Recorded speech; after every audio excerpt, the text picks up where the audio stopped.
कई कारणों से हर दिन विवादों और खबरों में बना रहता है। कभी किसी की लड़ाई को तो कभी किसी की दोस्ती में दरार को लेकर। हालिया एपिसोड में शिल्पा शिरोडकर और करणवीर मेहरा की जज्बातों को दिखाया गया। वहीं इसके पहले श्रुतिका और चूम की दोस्ती में खटपट को भी दिखाया गया था। हालांकि इन सबके बीच एक चीज अब तक समझ नहीं आ रही है कि इस सीजन को शुरू हुए 2 महीने बीत चुके हैं और विनर की रेस तो छोड़िए, दूर दूर तक ट्रॉफी का हकदार नजर नहीं आ रहा है। इस सीजन में कई सारी बातें ध्यान देने वाली है, न जाने क्यों, लेकिन शुरू से ही यही लग रहा है कि मेकर्स ने ना तो कंटेस्टेंट्स को लेकर कुछ सही तय किया, ना ही उनके लाए गए लाडले और फेवरेट बहुएं कुछ कमाल दिखा पाई हैं। मेरे हिसाब से ये सीजन कई कारणों से फ्लॉप है।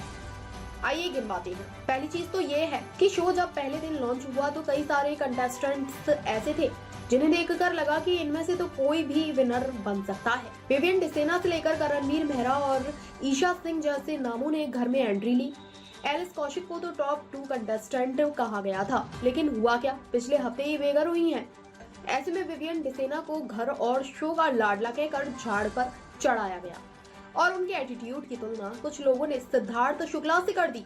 फिसड्डी निकले लाडले विवियन। लेकिन सच तो यह है कि बिग बॉस की मनगढ़ंत प्री विनर बिल्कुल फिसड्डी निकले। ना तो वो घर में अपना स्टैंड ले पाते हैं और ना ही किसी मुद्दे पर खुलकर बोल पाते हैं। मैं ऐसा ही हूँ का बहाना देकर निकल लेते हैं और इन्हें विनर बनना है। करणवीर मेहरा भले ही कितने नामी एक्टर हों, लेकिन उनका गेम ऐसा है कि हर एपिसोड में लोगों के मुंह से 2-4 गालियां निकल जाती हैं।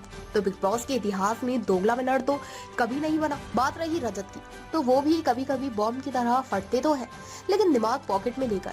उनकी गलतफहमी ये है कि शो में चिलम चिल्ली करके ही दिखा और जीता जा सकता है। बात रही घर में आई 2 टॉप हीरोइनें शिल्पा शिरोडकर और ईशा सिंह की, तो दोनों ही गेम पहले हफ्ते से ढीला है और दिमाग का पेंच भी है, क्योंकि आज तक इन्हें समझ नहीं आया शो किस दिशा में जा रहा है। कुल मिलाकर हमेशा की तरह इस सीजन में कोई ऐसी महिला ही नहीं आई जिसे देखकर लगे कि उसमें शो जीतने का जज्बा और ताकत दोनों है। हिना और गौहर खान जैसे सीजन्स तो अब बस इतिहास बनकर रहे।